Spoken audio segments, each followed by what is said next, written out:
The world turned upside down the moment I saw him standing there, grinning like a fool, while my life crumbled around me. The acrid smell of smoke filled the air, stinging my nostrils as the last embers of everything I'd ever known danced in the wind. They thought they had broken me, reduced me to nothing more than ashes, scattered and forgotten. But they were wrong. So very wrong. If you have a sibling you would shield from anything, subscribe now. My name is Elizabeth, and until that day, I believed in family, in loyalty, in the unwavering bonds that were supposed to hold us together. I grew up in a small town, where everyone knew everyone, and secrets were a currency as valuable as gold. My family, the Rileys, were practically royalty in that town. My father, a stern but loving man, ran the local bank, and my mother, a pillar of the community, volunteered at every charity event imaginable. My brother, Mark, was the golden child, the star athlete, the one who could do no wrong in my parents' eyes. I, on the other hand, was always just Elizabeth. The quiet one, the bookworm, the observer. I was content in my own little world, happy to support my brother and make my parents proud. Mark and I were close, or so I thought. We shared secrets, dreams, and the unspoken understanding that only siblings can truly grasp. He was my protector, my confidant, the one person I thought would always have my back. That was, until Sarah entered the picture. Sarah was everything I wasn't: outgoing, vivacious, and effortlessly charming. She was the new girl in town, and she immediately caught Mark's eye. He was smitten, and soon they were inseparable. I was happy for him, genuinely. I wanted him to find love and happiness, even if it meant sharing him with someone else. But something about Sarah always felt off. There was a subtle coldness in her eyes, a calculated edge to her smile that made me uneasy. I tried to brush it off, telling myself I was just being paranoid. After all, Mark was happy, and that's all that mattered, right? I started noticing small things. Sarah's constant whispers to Mark, their secretive glances across the dinner table, the way she seemed to isolate him from the rest of the family. He began spending less time with me, his excuses growing increasingly flimsy. "I'm busy with Sarah," he'd say, his voice dismissive. "We have plans." I tried to talk to him about it, to express my concerns, but he just laughed it off. "You're just jealous, Elizabeth," he'd say, his eyes twinkling with amusement. "You want all my attention for yourself." His words stung, but I swallowed my hurt and tried to be supportive. I wanted to believe that Sarah was good for him, that their relationship was built on genuine love and affection. Then came the whispers that started circulating around town. Rumors about Sarah's past, about her family's shady dealings, about the string of broken hearts she'd left in her wake. People warned Mark, urging him to be careful, but he refused to listen. He was blinded by her beauty, deaf to the warnings of those who cared about him. I decided to take matters into my own hands. I did some digging, using my quiet nature and observational skills to uncover the truth about Sarah. What I found was far worse than I could have imagined. She wasn't just a gold digger or a heartbreaker. She was dangerous. She was manipulative. She was using Mark to get to my father, to gain access to the bank's resources, to bleed the Riley family dry. I gathered my evidence, a carefully curated collection of documents, emails, and witness statements, and confronted Mark. I laid it all out for him, begging him to see the truth, to break free from her web of lies. He didn't believe me. He accused me of jealousy, of trying to sabotage his relationship, of being a horrible sister.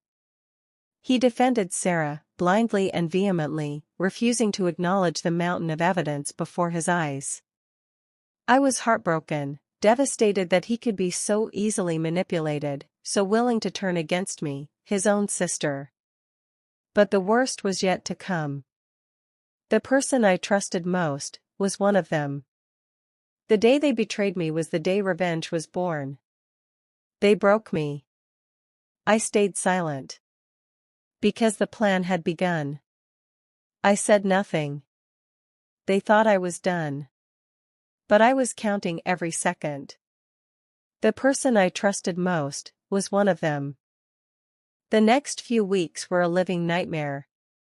My father, completely oblivious to Sarah's machinations, welcomed her into the family with open arms. He saw her as the perfect match for Mark, a bright and ambitious young woman who would bring stability and happiness to his son's life.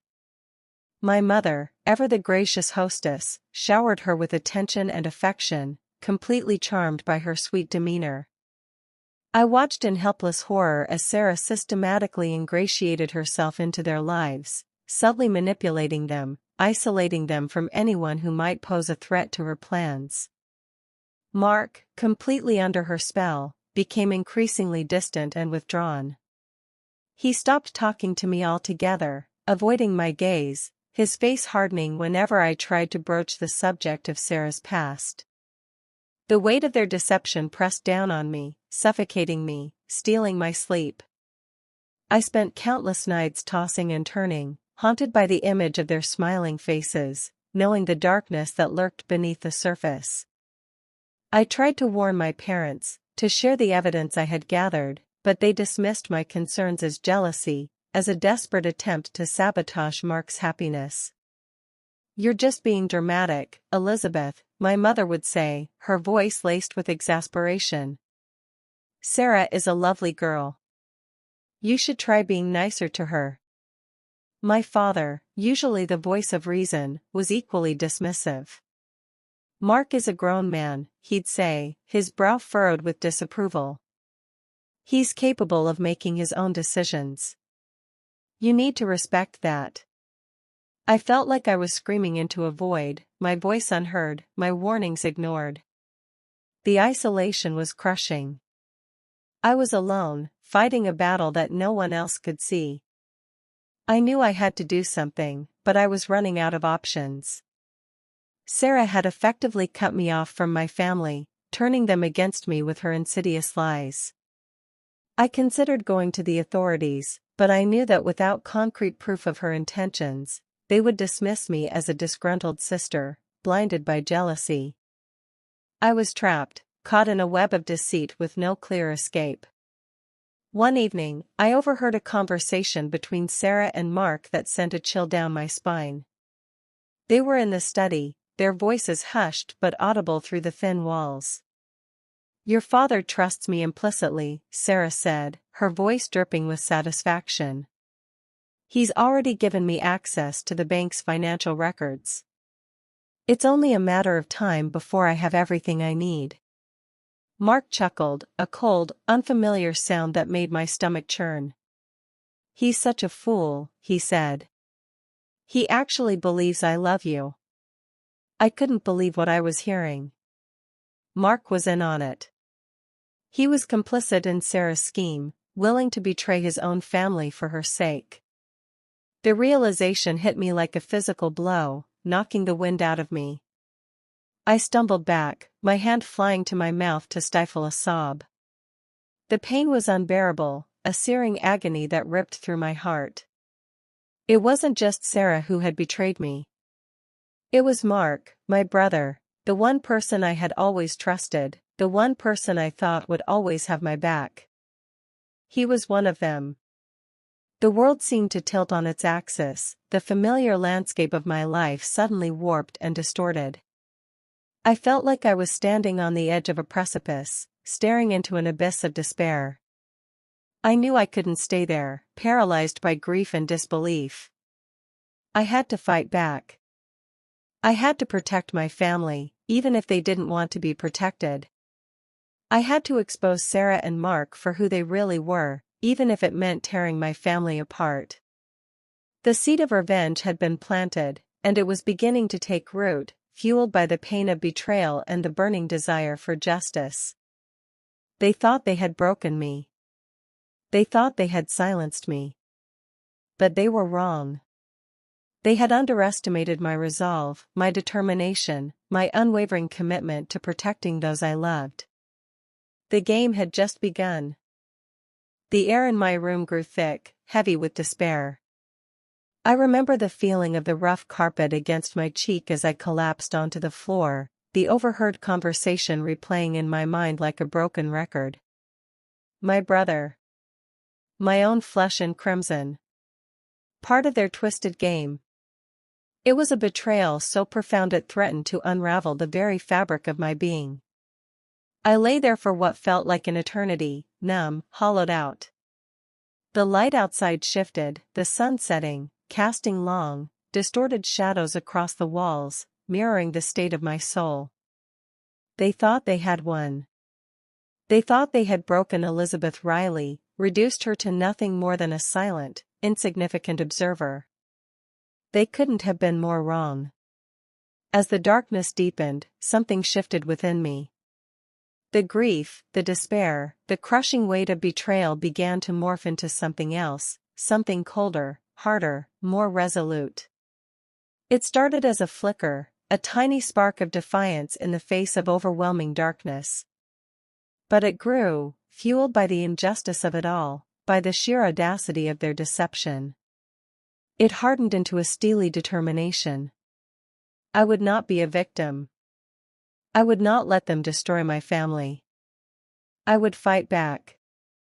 But not with tears, not with pleas, not with the desperate, futile attempts to reason with those who had already chosen their side. I would fight back with cunning, with strategy, with a cold, calculated precision that would make them regret ever crossing me. I rose from the floor, my body aching, my mind racing.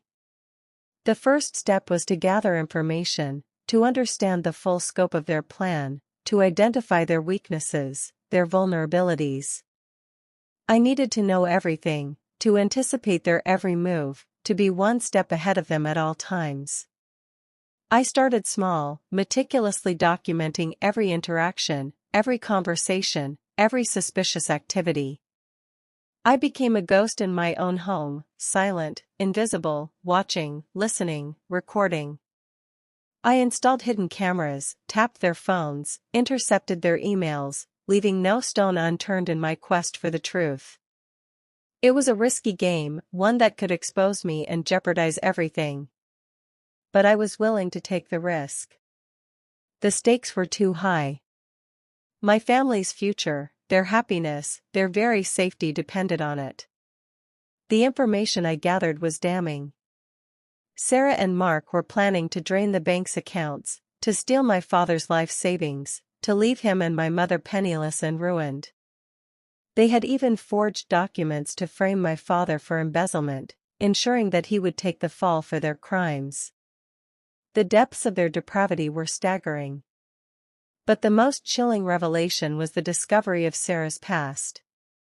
She wasn't just a con artist, she was a professional grifter, a master manipulator who had left a trail of broken lives and shattered fortunes in her wake. She had targeted my family with cold, calculated precision, seeing them as nothing more than pawns in her ruthless game. And Mark, blinded by lust and greed, had become her willing accomplice. As I pieced together the puzzle, a plan began to form in my mind. A plan so audacious, so intricate, so utterly devastating that it would leave them reeling, stripped bare, exposed for the monsters they truly were. It wouldn't be easy. It would require patience, precision, and a willingness to play dirty. But I was ready. The old Elizabeth, the quiet observer, the dutiful daughter, was gone. In her place stood a new Elizabeth, hardened by betrayal, fueled by rage, armed with the truth. I smiled. It was a cold, mirthless smile that didn't reach my eyes. They thought they had me cornered. They thought they were in control. But they were about to discover that they had awakened a sleeping giant. Their biggest weakness? They thought they were untouchable. I was counting on it. My vision blurred. The glass in my hand shattered. The plan had begun. I smiled. I played their game. But I was recording everything. The first phase of my plan revolved around solidifying their false sense of security. I acted the part of the wounded sister, retreating into myself, avoiding confrontation, and feigning ignorance of their scheme. I even apologized to Mark for my baseless accusations against Sarah, showering them with insincere compliments and gestures of goodwill. It was a difficult act to maintain, but it was crucial to lull them into a false sense of complacency, to make them believe that I was no longer a threat. While they reveled in their perceived victory, I was meticulously gathering evidence, building an airtight case against them. I focused on their communications, knowing that their arrogance would lead them to incriminate themselves. I tapped into their cell phones, installing sophisticated spyware that allowed me to monitor their calls, texts, and emails in real time. I also set up hidden cameras in strategic locations throughout the house, capturing their conversations and actions on video. I knew that obtaining this evidence could be legally tricky, so I consulted with a former law enforcement contact who specialized in digital forensics. He advised me on how to collect and preserve the data in a way that would be admissible in court, ensuring that my evidence couldn't be dismissed as illegally obtained. He also helped me scrub my tracks, covering any trace of my surveillance activities to avoid raising suspicion. The days bled into weeks as I meticulously documented their every move, piecing together the intricate details of their plan. I discovered that Sarah had been in contact with a network of criminals, individuals with extensive experience in fraud, identity theft, and money laundering. They were helping her to funnel the stolen funds out of the country, laundering them through offshore accounts and shell corporations, making it virtually impossible to trace the money back to them. Mark, on the other hand, was responsible for manipulating the bank's internal systems, altering records, and covering up Sarah's tracks. He was using his position to grant her access to sensitive information and to delay any investigations into the suspicious activity. Their collaboration was seamless, a testament to their shared greed and their willingness to betray their own family for personal gain. There were close calls, moments when I thought they were about to discover my surveillance activities. Once, Sarah found a hidden camera in the living room. I had to act quickly. I feigned surprise and confusion, claiming that I had no idea how it got there, suggesting that it might have been left by a previous owner of the house. She seemed to buy my explanation, but I could see the suspicion lingering in her eyes. From that moment on, I knew I had to be even more careful, to cover my tracks more thoroughly, to anticipate their every move. Another time, Mark almost caught me hacking into his computer. I had to disconnect immediately, erasing my browsing history and deleting any traces of my activity. He questioned me about why I was in his room, but I brushed it off, claiming that I was looking for a book. He seemed skeptical, but he didn't press the issue. These close calls only strengthened my resolve. I knew I was getting closer to exposing them, and I wouldn't let anything stand in my way. As I gathered more evidence, I began to formulate a plan for the final strike, the moment when I would reveal their treachery and bring them to justice. I wanted to do more than just expose them. I wanted to make them pay for their crimes, to make them experience the same pain and humiliation that they had inflicted on me. I decided to use their own arrogance against them. They believed they were untouchable, that they were smarter than everyone else. I would show them just how wrong they were.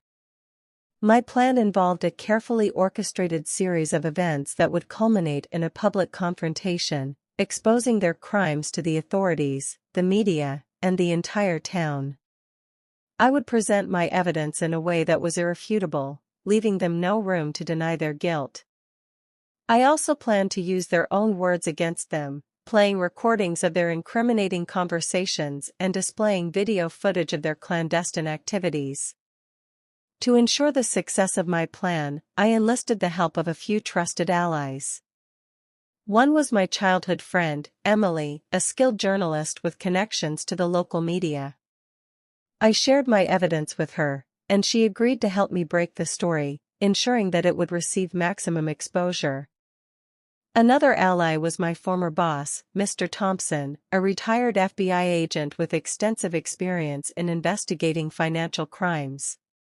He offered his expertise in analyzing the evidence and preparing the case for the authorities. With their help, I refined my plan, anticipating every possible scenario and developing contingency plans to address any unforeseen challenges. The anticipation was almost unbearable. I knew that the moment of truth was approaching, and I was both excited and terrified. I had invested everything in this plan, and I couldn't afford to fail. But I was also determined to see it through, to bring Sarah and Mark to justice, and to reclaim my family's honor. The exact day they tried to end me, I exposed the truth. The day before the charity gala, their overconfidence became their undoing. I discovered a hidden file on Sarah's laptop, password protected but easily bypassed thanks to Mark's sloppy security protocols. Inside was a meticulously crafted document outlining their entire scheme, a step-by-step guide to defrauding my father and laundering the stolen funds. But what truly made my blood run cold was a section detailing their contingency plan. If anyone, specifically me, threatened to expose them, they would neutralize the threat. The word sent a shiver down my spine, its implication clear. They weren't just planning to steal money, they were prepared to silence me permanently. The revelation was a turning point. Any lingering doubt I had about their true nature vanished. This wasn't just about greed, it was about survival, my survival. And I knew that I had to act quickly, before they had a chance to put their plan into motion. The charity gala, an event my family had organized for years, was to be the perfect stage. Everyone who mattered would be there: family, friends, business associates, the media. It was the ideal opportunity to expose their lies and shatter their carefully constructed facade. I spent the rest of the day finalizing my preparations, coordinating with Emily and Mr. Thompson, ensuring that everything was in place for the following evening. I uploaded the evidence to a secure server, accessible only by Emily and Mr. Thompson, ensuring that even if something happened to me, the truth would still come out. I also prepared a speech, a carefully worded statement that would lay bare their crimes without exposing me to legal repercussions. It was a delicate balancing act, but I was confident that I could pull it off. That night, I barely slept, my mind racing with anticipation and anxiety. Every creak of the house, every rustle of leaves outside my window sounded like a footstep, a sign that they were coming for me. I knew I was being paranoid, but I couldn't shake the feeling that I was being watched, that they were closing in. The morning of the gala dawned bright and clear, a stark contrast to the storm brewing inside me. I forced myself to go through the motions, attending to last-minute preparations, greeting guests, and pretending that everything was normal. But beneath the surface, I was a coiled spring, ready to unleash the truth at any moment. As the evening approached, the tension in the air became almost unbearable. I could feel Sarah's eyes on me, watching my every move, trying to gauge my intentions. Mark, too, seemed uneasy, his usual swagger replaced by a nervous energy. They knew something was up, but they couldn't quite put their finger on it. That gave me a sliver of satisfaction. The gala was in full swing, the ballroom buzzing with conversation and laughter. My father gave a heartfelt speech about the importance of giving back to the community, his words resonating with the crowd. Sarah stood beside him, beaming, playing the part of the supportive fiancée. It was a masterful performance, but I knew the truth lurking beneath the surface. As the dinner service began, I made my way to the stage, signaling to the band to stop playing. A hush fell over the room as all eyes turned to me. I took a deep breath, steeling myself for what I was about to do. "I have something to say," I began, my voice clear and steady. Something that everyone here needs to hear. I paused, letting my words sink in. It's about Sarah and Mark.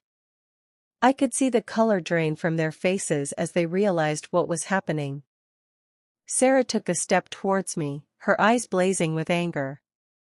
"What are you doing?" she hissed, her voice barely audible above the murmuring crowd. I ignored her, focusing on my father, my mother, my family. "They have been deceiving you," I said, my voice growing stronger. "They have been plotting to steal your money, to destroy your reputation, to leave you with nothing."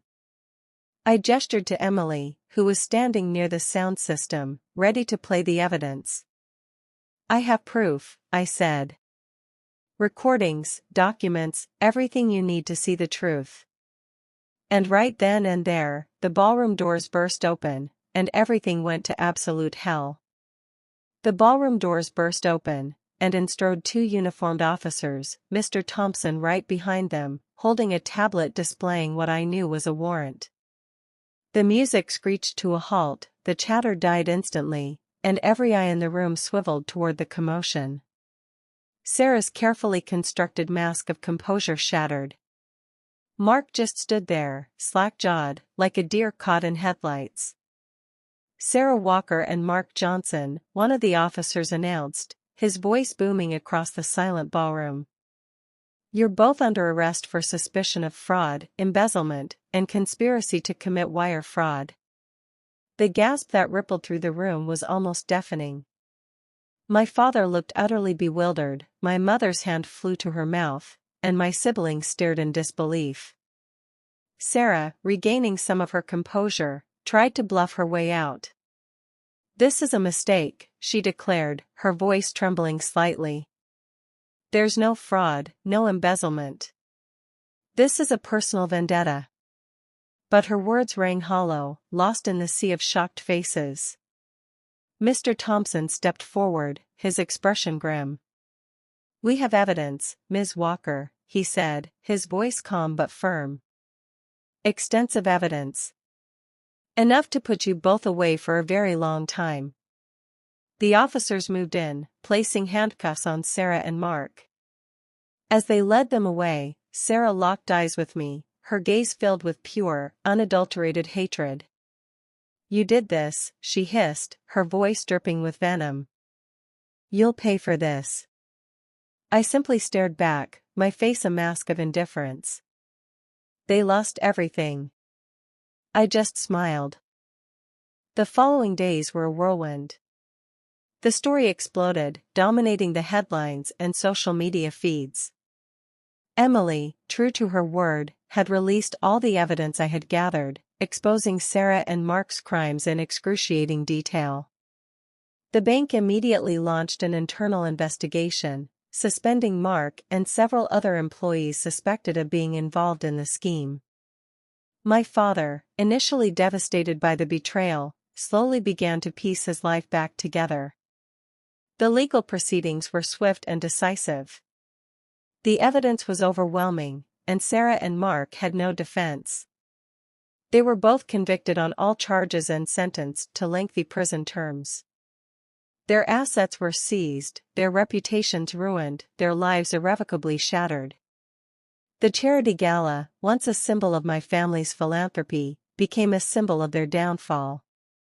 It was a harsh and public reckoning, but it was justice. I watched it all unfold from a distance, a sense of detachment washing over me. The anger and rage that had consumed me for so long began to dissipate, replaced by a quiet sense of closure. My family was safe, their future secure, and Sarah and Mark were finally held accountable for their actions. In the aftermath, I found myself reflecting on the events that had transpired. The betrayal, the deception, the painstaking planning, and the ultimate confrontation. It had been a harrowing experience, one that had changed me in profound ways. I had learned the true meaning of loyalty, the destructive power of greed, and the importance of standing up for what is right, even when it's difficult.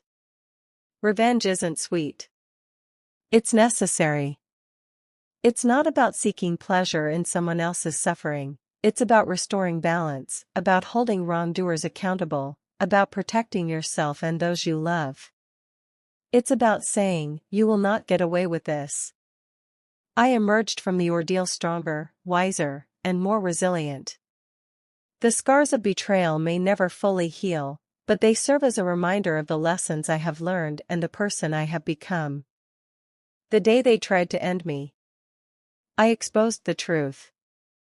And that, in the end, is all that mattered. Would you have done the same?